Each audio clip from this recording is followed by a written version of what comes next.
आज के टाइम पर अगर आप सोशल मीडिया खोलते हो, चाहे वो यूट्यूब हो, इंस्टाग्राम हो, रील्स हो या शॉर्ट्स हो, एक चीज कॉमनली दिखती है, कोरियन कल्चर का ग्लोबल एक्सपोजन। चाहे वो के ड्रामा हो, चाहे के पॉप हो, चाहे कोरियन स्किन केयर हो, चाहे वो कोरियन फैशन हो, इन सारी चीजों का ट्रेंड हमें इंडिया में भी काफी ज्यादा देखने को मिलता है। लेकिन सवाल ये है कि जो हमें दिखाया जा रहा है, क्या वो पूरा सच है या इसके पीछे कोई डार्क रियलिटी है जिसके बारे में काफी कम लोग जानते हैं।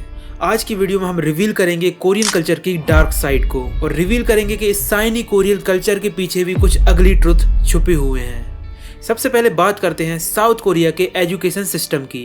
दुनिया भर में कोरियन स्टूडेंट्स को उनके एकेडमिक एक्सीलेंस के लिए काफी प्रेज किया जाता है। PISA एग्जाम में कोरियन स्टूडेंट चाहे मैथ हो, चाहे साइंस हो, चाहे रीडिंग हो, सारी चीजों में टॉप रैंक करते हैं। इस सक्सेस के पीछे भी एक ब्रूटल प्रेशर सिस्टम है जिसको स्टूडेंट्स को हैंडल करना पड़ता है। साउथ कोरिया में बचपन लिटरली कंपटीशन का बैटलफील्ड बन चुका है। वहाँ इन सारी चीजों के लिए एक टर्म काफी फेमस है, एजुकेशन फीवर। कोरिया में छोटे प्री स्कूल वाले बच्चों को ही कंपटीशन एग्जाम के लिए प्रिपेयर करने लगते हैं और कोरिया में इतना ज्यादा ब्रूटल कंपटीशन होता है कि 7 साल की उम्र से ही छोटे बच्चों को कॉम्पिटिटिव एग्जाम देने पड़ते हैं जिससे कि वो एलीट बच्चों के एकेडमी में ज्वाइन हो सके और एडमिशन ले सके। और आज के टाइम में कोरिया में एजुकेशन सिस्टम को लेकर इतना ज्यादा प्रेशर बढ़ चुका है कि 4 साल के बच्चों को तक कॉम्पिटिशन एग्जाम की तैयारी कराई जाती है और उनको भी एग्जाम दिलाए जाते हैं। रिसर्च के अकॉर्डिंग नियरली 47% स्टूडेंट जो कि 6 साल से भी नीचे की उम्र के रहते हैं उनको प्राइवेट क्रैम स्कूल में डाल दिया जाता है जिससे कि वो कंपटीशन की और अच्छे से तैयारी कर सकें। इमेजिन करिए एक ऐसा बचपन जहाँ पे आपको दुनिया एक्सप्लोर नहीं कराई जा रही, आपको बस किताबों और कंपटीशन की तैयारी कराई जा रही है जिससे कि आप कुछ एलीट एकेडमी में ज्वाइन हो सके और एडमिशन करा सके। इस प्रेशर का सबसे बड़ा एग्जाम्पल है सुनिंग एग्जाम, साउथ कोरिया का नेशनल कॉलेज का एंट्रेंस टेस्ट। और यही एक सिंगल एग्जाम होता है जो स्टूडेंट का फ्यूचर डिसाइड करता है। इस एग्जाम के दिन लिटरली पूरी कंट्री पॉज हो जाती है, लिटरली फ्लाइट्स तक को डिले कर दिया जाता है जब ये एग्जाम कंडक्ट हो रहा होता है। लेकिन इस प्रेशर का साइकोलॉजिकल इम्पैक्ट भी बहुत ज्यादा हैवी होता है। OECD डाटा के अकॉर्डिंग साउथ कोरिया में सुसाइड रेट सबसे ज्यादा है और माना जाता है कि कहीं ना कहीं इन प्रेशर की वजह से स्टूडेंट्स सुसाइड करते हैं। कोरिया में इतनी बुरी हालत है कि यूथ मेंटल क्राइसिस इशू वहाँ पर सीरियस बन चुका है। जो लोग भी के ड्रामा देख के सोचते हैं कि साउथ कोरिया में स्टूडेंट्स और जो स्कूल होते हैं वो कितनी हैप्पीली होते हैं और कितने ज्यादा फ्रेंडली होते हैं, ऐसा रियलिटी बिल्कुल नहीं है। वहाँ की डार्क साइड इतनी ज्यादा ब्रूटल है कि 6 साल के बच्चे तक को क्रैम स्कूल में डाला जाता है स्कूल के बाद भी, जिससे कि वो कंपटीशन की तैयारी कर सके। और इतने छोटे बच्चे को भी प्रेशराइज करा जाता है जिससे कि वो सोल यूनिवर्सिटी जैसे बड़ी बड़ी यूनिवर्सिटी के एग्जाम क्रैक कर सके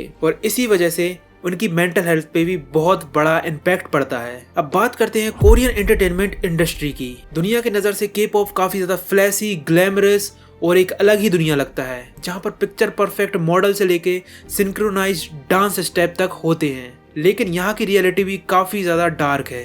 के पॉप आइडल बनने से पहले इन आइडल्स को ट्रेनिंग कैंप में रखा जाता है सालों तक। वहां पर इनकी ब्रूटली ट्रेनिंग की जाती है जहां पर स्ट्रिक्ट डाइट से लेके 16 से 18 घंटे के प्रैक्टिस सेशन किए जाते हैं और यहाँ पर एक्सट्रीम ब्यूटी स्टैंडर्ड्स को फॉलो करने के लिए सर्जरीज तक का सहारा लिया जाता है। इसी प्रेशर का ट्रेजिक एग्जाम्पल है किम जोंग यून, जिसे दुनिया सिनी के मेंबर जोंगयुन के नाम से जानती है। के पॉप इंडस्ट्री का सबसे ज्यादा टैलेंटेड वोकलिस्ट में से एक। उन्होंने 2008 में SM एंटरटेनमेंट के अंडर डेब्यू किया और जल्दी ही उन्होंने अपनी पावरफुल वॉइस और अपनी स्किल सेट की वजह से ग्लोबली अपनी पहचान बना ली। अब जोंगयुन परफॉर्मर ही नहीं थे, वो एक क्रिएटिव आर्टिस्ट भी थे जो अपने सॉन्ग को खुद लिखते और प्रोड्यूस भी करते। लेकिन 2017 में उनकी डेथ ने पूरे वर्ल्ड को शॉक कर दिया और इसी हादसे के बाद के पॉप इंडस्ट्री में मेंटल हेल्थ से लेकर के पॉप प्रेशर तक और इमोशनल ब्रेकडाउन तक सारी बातों पर डिस्कशन शुरू हुआ। एक और केस, ली सन क्यून, साउथ कोरिया के एक वेल नोन एक्टर जो ग्लोबली फेमस फिल्म पैरासाइट के लिए काफी ज्यादा प्रचलित थे और इनके काफी ज्यादा पॉपुलर के ड्रामा भी मौजूद थे। उनका एक्टिंग करियर 2 डेकेड से भी ज्यादा चला। उन्हें इंडस्ट्री में रिस्पेक्टफुल और टैलेंटेड एक्टर माना जाता और पैरासाइट की ग्लोबल सक्सेस के बाद उनकी इंटरनेशनल रिकॉग्नाइजेशन भी बढ़ गई। लेकिन 2023 में उनका नाम एक हाई प्रोफाइल इन्वेस्टिगेशन में बाहर आया जहां पर उनके एलिगेशन थे ड्रग्स यूज एंड कनेक्शन पर, जिसके बाद कोरियन मीडिया और सोशल मीडिया पर उनके बारे में नेगेटिव नैरेटिव पुश किया गया। साउथ कोरिया में पब्लिक फिगर के लिए अपनी इमेज और रेपुटेशन बहुत ज्यादा इंपॉर्टेंट होती है और जब भी कोई कंट्रोवर्सी होती है तब सोशल मीडिया और मीडिया अटेंशन काफी ज्यादा एक्सट्रीम लेवल पर चले जाते हैं और इसी सिचुएशन में ली सुन पर काफी ज्यादा साइकोलॉजिकल प्रेशर भी पड़ा और दिसंबर 2023 में उनकी डेथ ने कोरियन एंटरटेनमेंट इंडस्ट्री को काफी ज्यादा शॉक कर दिया। और फिर एक बड़ा डिबेट शुरू हुआ सेलिब्रिटी की मेंटल हेल्थ के बारे में और पब्लिक जजमेंट के मेंटल प्रेशर के बारे में, जहां पर कोर्ट के वर्डिक्ट से पहले ही पब्लिक अपना वर्डिक्ट सुना देती है और एक्टर को दोषी करार दे देती है, जिसकी वजह से कई एक्टर अपनी जान तक दे देते हैं। और ऐसा एक केस नहीं है, ऐसा बहुत सारे केसेस हैं जहां पर कोरियन एंटरटेनमेंट के अंदर ऐसे कई सेलिब्रिटीज को अपनी जान से हाथ धोना पड़ा बिकॉज ऑफ पब्लिक प्रेशर। और इन्हीं ट्रेजेडी ने एक हार्श रियलिटी को हाईलाइट किया। इस पिक्चर परफेक्ट कोरियन एंटरटेनमेंट की दुनिया में भी काफी ज्यादा प्रेशर और पब्लिक ह्यूमिलिएशन झेलनी पड़ती है। अब बात करते हैं सबसे ज्यादा controversial point, Korean beauty standards. Glass skin India में भी आज काफी ज्यादा वायरल है। लोग 6 से लेकर 10 स्टेप के स्किन रूटीन करते हैं ताकि वो लोग भी अपनी ग्लास स्किन अचीव कर सके। लेकिन आप लोगों को ये नहीं पता होगा कि कोरियन ब्यूटी स्टैंडर्ड इतने ज्यादा हार्श हैं कि वहाँ पे ग्लास स्किन से ही काम नहीं चलता। वहाँ पे आपको प्लास्टिक सर्जरी करवानी पड़ेगी कोरियन ब्यूटी स्टैंडर्ड्स को मैच करने के लिए। और ये प्लास्टिक सर्जरी वहाँ पर इतनी ज्यादा नॉर्मलाइज है कि कुछ एग्जाम्स में आपको फर्स्ट विनिंग प्राइज ही प्लास्टिक सर्जरी दी जाती है, जिससे कि आप अपने चेहरे को और अपने ब्यूटी स्टैंडर्ड्स को और ज्यादा अपलिफ्ट कर सको। और ये चीजें यहीं तक नहीं रुकती, आपके इंटरव्यूज से लेके आपकी जॉब लगने और ना लगने का कारण भी आपके ब्यूटी स्टैंडर्ड्स हो सकते हैं। कंपनी आपके चेहरे देखकर मना कर सकती हैं कि आपके ब्यूटी स्टैंडर्ड्स उस कंपनी से मैच नहीं कर रहे, जिसकी वजह से वहां पर ज्यादातर लोगों को प्लास्टिक सर्जरी का सहारा लेना पड़ता है अपनी सो कॉल्ड ब्यूटी स्टैंडर्ड्स को मैच करने के लिए। यहाँ तक कि सेलिब्रिटीज ओपनली एडमिट करते कि उन्होंने भी प्लास्टिक सर्जरीज का सहारा लिया है ब्यूटी स्टैंडर्ड्स को अचीव करने के लिए। एग्जाम्पल के लिए कोरियन सिंगर पार्क बोम का केस जो काफी ज्यादा कंट्रोवर्सी में भी रहा। कॉस्मेटिक प्रोसीजर से लेके अपीयरेंस चेंज करने तक यहाँ पर पब्लिक हर चीज पर नजर रखती है और इस चीज को लेके उनको काफी ज्यादा क्रिटिसाइज भी किया गया, जिससे उनके करियर पे काफी ज्यादा इफेक्ट भी पड़ा। कई सर्जिकल प्रोसेस के बाद उनका अपीयरेंस का ऑब्सेशन उनके लिए काफी ज्यादा डेंजरस रहा। उनकी पूरी पर्सनैलिटी को ड्रास्टिकली चेंज कर दिया।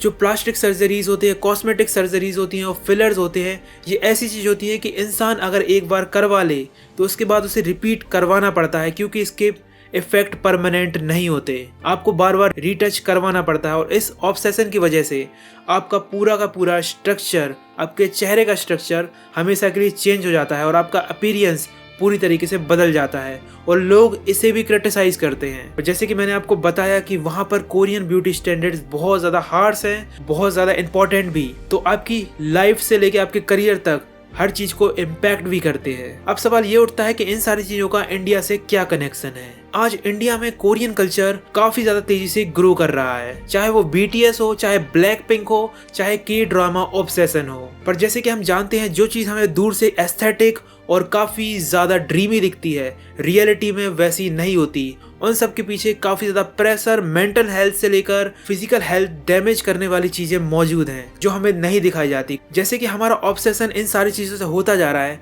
कभी कभी ऑब्सेशन डेंजरस बन सकता है। इसका एग्जाम्पल है 2026 का उत्तर प्रदेश गाजियाबाद का इंसिडेंस, जहां पर 3 बच्चियों ने 14 साल, 12 साल और 16 साल की 3 बच्चियां जो कोरियन कल्चर से काफी ज्यादा इन्फ्लुएंस थी और ऑब्सेस्ड थी, बेसिकली उन्होंने अपनी जान तक दे दी। पुलिस इन्वेस्टिगेशन से पता चला कि एक कोरियन टास्क बेस्ड गेम खेला करती थी, जिसकी वजह से उन्होंने अपनी जान तक ले ली। अब ये बात कोरियन कल्चर तक ही नहीं रह गई है, कोरियन इन्फ्लुएंस तक हो चुकी है कि जहां पर लोग इतने ज्यादा ऑब्सेस्ड हो जाते हैं किसी चीजों को लेकर कि वो अपनी जान की तक परवाह नहीं करते।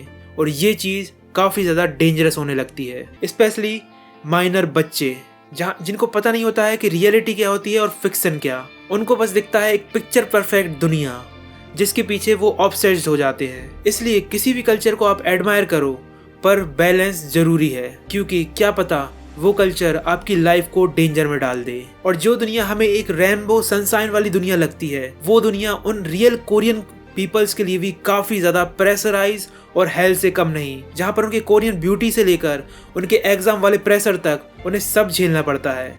हम बस K-pop, के ड्रामास और कोरियन ब्यूटी स्टैंडर्ड्स के पीछे ऑब्सेस्ड हैं। हमें ये पता ही नहीं है कि उनकी रियल लाइफ में कितनी ज़्यादा प्रॉब्लम्स हैं और कितनी ज़्यादा प्रॉब्लम फेस करनी पड़ती है उन्हें खुद के कल्चर को लेकर। और वही कल्चर को हमें एक पिक्चर परफेक्ट फ्रेम में दिखाया जाता है। तो इस कोरियन कल्चर को लेकर आपके क्या विचार हैं, मुझे कमेंट्स में ज़रूर बताना।